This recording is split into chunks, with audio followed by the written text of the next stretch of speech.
Seeing the journey into the light. We're emerging out of the darkness and we're coming now into the light of hope and salvation for humanity through Avraham Avinu, the great prophet Abraham. And we mentioned last time about the idea of reshaped bedaitoi, of to begin a very organic exploration of the human mind and consciousness, that Avraham Avinu was just asking the questions. What is life all about? Especially here in Chevera, it's something that we're so encouraging that people should start think independently. Start allowing your mind to explore. And explore in such a non-stop way is what we're into. So the Rambam goes on now.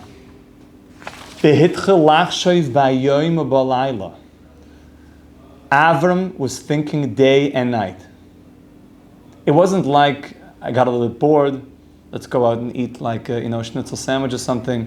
And like, I'm a philosopher, until the next taiva comes up. He was non-stop. His mind was racing, like, what is this world? Where did we come from? How did we get here? And remember the backdrop, everything is pagan now. He sees symbols, idols, bones through people's necks, shrunken heads, and weird stuff. Strange pagan behavior. The Baal Pa'or, like disgusting practices. And he's questioning, who said this is the emes? Who said this is the truth? Just because everybody's saying it? Maybe they're wrong. And his mind was thinking, and we should be doing the same thing. Let your mind think. Question narratives. What is this all about? V'yoyim v'layla. He couldn't stop. He was thinking and thinking. V'haya tameya. And he was in awe. Heich efshar she'hagalgal hazeh noyeg tamid. How could it be that all of the orbits are moving around, but no one is causing them to move? There's no energy that's causing it to move. The Medrash explains something interesting, is it said, he started asking the question, why should I bow down to these idols that we made? We should bow down to the earth. Because I wouldn't have any energy to make an idol unless the earth provided me with crops. So, looks like the earth is the place to worship, not me. I made this, but I depend on the earth. So why don't we bow down to the earth? But then he said, okay, now we're bowing to the earth. But the earth needs rain. The earth doesn't have anything of itself. It needs rain. It's barren without. So what should we do? We should worship the sky and worship the rain spirits. So then he looked up and he said, what's the most brilliant, if the sky is the source of all, well, there's something more brilliant than a cloud. What about the sun? That must be the gem of the sky. So let's worship the sun. But then he thought, but the sun leaves at night. Like it's not as powerful as I thought. Ooh, but it comes out the moon. We'll worship the moon. The energy of the moon. But then the sun came back the next morning and he said, what's stronger, the sun or the moon? So he kept questioning, what is the source of all of this power? I want to trace it back and back and back. Where does it come from? This was really Aristotelian type of thinking. Where does the finite start from? It can't start itself. Something has to be moving it. So Avraham Avinu was going through this journey. That's the way it seems very clear. Mi yisavev oisai. Who's moving the constellations? Something doesn't move on its own. There's a force that pushes something. Well, what pushed that force? What pushed that force? He was tracing reality back to its origins. Ki efshar she'yisavev atzma. It can't push itself. You know who said foolish things like this? Pharaoh. Pharaoh said, Li hayor, to me is the Nile, ve'ani asisani, and I created myself. And by that he didn't mean like I'm a self-made man. He meant I am a God that made myself. So which part of you that wasn't here that you created you? How did you create yourself? The answer is you don't. You come from something, which comes from something, which comes from something. You were born to a mother? Not a trick question. Yes. And she was born to a mother? And her? A mother? And her also? And how far back do you go? Furthermore, could you have infinite mothers? There was always mothers. There's a few problems with that, because you can't have an infinite sequence of anything, because that is not infinite. I could put a point on infinity, it's not infinity. And if you say that there's a sequence, that itself breaks the entire rationale. But if you say there's a sequence of infinite mothers, which itself is an oxymoron, well, I would be at the other end of mothers, but they weren't born yet. So it can't be that we reach the end of mothers. There's no end. And you see we're not there yet because people are still being born to mothers.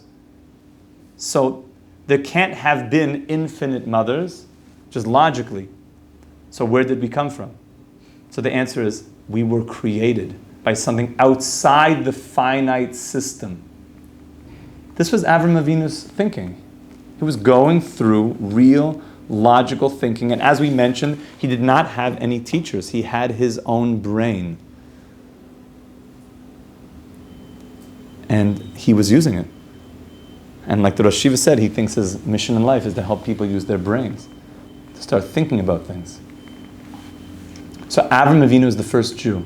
He's thinking and using his brain. Nobody was teaching Avram.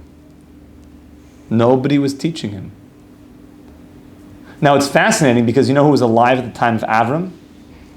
Noach, Shem, Aver. How did he not make it to them? Now one answer is that he was completely removed geographically. He was in a place of Ur Kasdim, filled with pagans, and he didn't have exposure. It wasn't like they just had X, and everybody knows about everything instantly. He was in an isolated area, and he was just looking for the emes. Elamushka b'Ur Kasdim ben oivdei koychavim hatipshim. It's interesting. Now the Rambam says, remember, who are these original idol worshippers? He kept saying the chachamim, the wise ones. Wise, I mean with not true wisdom, but the intellectuals. We know according to the Rambam, to be wise means integrated wisdom. Wisdom that goes from my head to my heart, like we mentioned earlier today. Like the Beis Yosef was wise. He might not be as sophisticated as the way that we learn up Arishan and Rabbi Chaim, but he was wise. We don't have a Magid. We don't have angels coming to us every night to teach us Torah and secrets of Torah. And if you do have angels coming to you, Nate, then I want you to let me know about that, because that's awesome. You should know the Vilna Gaon was offered to learn with an angel, with a Magid, and he respectfully declined the offer. He wanted to earn it. What would you do, my friends? Take the Magid, know all the secrets, but have it. No, you have to earn to get a Magid. You know, and it's not wholesale Magids coming around and like. So who wants to learn B'chavrusa tonight? All the secrets. You have to earn that, but once you earn that, then you were getting secrets. So the Beis Yosef had a Magid. You should think to yourself, if I earned the Magid, would I want it? The Vilna Gaon was of the opinion. I was like, oh yeah. The Vilna Gaon was of the opinion he did not want it. He wanted to earn through his own free will every drop of his learning. Every secret that he learned, that was through his own toil. And amelis b'Torah, really working in Torah. Something to think about. I hope we have the merit of being zoicha to a Magid, and then we'll make that choice when we get there. B'ezrat Hashem. But you should be thinking about these things. This is a real thing. So the Beis Yosef had a Magid. He was wise. Wise means integrated wisdom. That means it affected him. We're very sophisticated, but it doesn't always affect us. It stays up here, but it doesn't come into here. V'yadata hayoim v'ashavoisa el vavecha. We know so much now. We're so sophisticated, but how much are we really affected by that wisdom? Does it really change our life? We say things, but we don't really feel it. We're not moved by the wisdom, which is, according to the Ram, not called being wise. Wisdom means you live with the wisdom. It affects your character. So in the beginning, we mentioned that these Ovdei Kochavim were Chachamim. They were sophisticated. Now he calls them Tipshim, fools. It looks like they went from a sophistication of being able to have been integratedly wise people, and at that point, they already just became utter fools. Just sheep, bots, just going with just another cog in the machine, going with, I worship the idol that was programmed to worship the current thing. I support the current thing. Like those like gray men with like the dot eyes. It's still today. It's still today. Did you think about the current thing? For them, the current thing was just paganism. Did you think about that?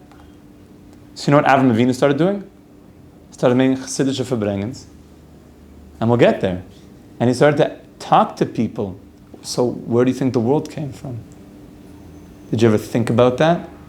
So no, we were never programmed to think about that. That's not in the programming to think about that. Maybe we should. Yosef, was it you that showed me that somebody was speaking to the ChatGPT AI about God and said, answer me every single thing in one word? Quite a well-known thing, where they were speaking to this bot, and basically when they said, like, do you believe in God? No, I just give you facts. You can't know about that. And then he started to say, just answer me everything in one word. Very fascinating. Somebody showed this to me. Who was the rabbi in the Spanish program? It was Rabbi Lewin, but someone else showed this to me. It wasn't him. And there was like a sequence of him going through it. Be interesting to see if we were just to print out the whole thing, like question, answer. And he asked, like, do you have emotions? No, I just give facts. I'm not connected to that. And everything was one word. Then said, now you can use 3 words to answer, whatever. Everything was. And over the course of this discussion, got to a place of like, would you want to know certain things? Like almost finding, is there something in here? And that through this discussion, and I think it was well known. I'd like to actually see the whole thing carefully, where it came to a place of God actually acknowledging, admitting that there's some higher being, that I don't create myself, and even the humans that created me are being created by something higher than them.